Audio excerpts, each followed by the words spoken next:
A kettlebell windmill. I love this mobility / strength movement because it's a great test for shoulder mobility and function as a whole, and it takes you through a full spiral cycle, which in layman's terms means that it utilizes the full 360-degree radius of the shoulder joint. What we're going to do here is we're going to take our kettlebell or whatever weight that you would be using. It can be no weight if you'd like as well.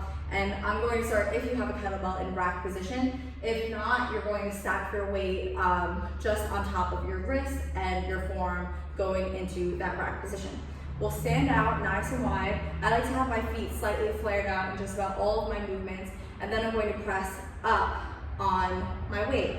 Here, I'm going to make sure that my arm is properly stacked and set into my lat so this weight is comfortably positioned overhead.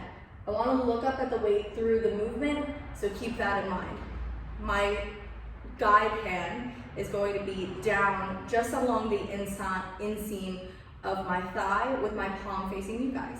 So all I'm going to do here is keep that weight stacked and look up at my kettlebell, hip hinge to the side without bending either of my knees, and I'm trying to make a T motion. Then I'll press straight up and come back in.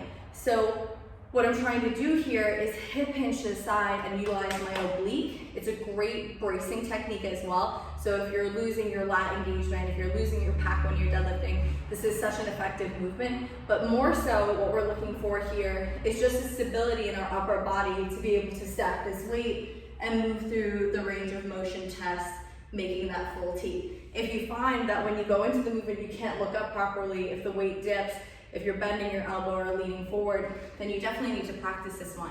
We're not going to go for a high rep range here. All we're looking to do is find out where your strength needs to be developed in this single arm overhead mobilizer and work on that effectively as we go through our week. Have fun.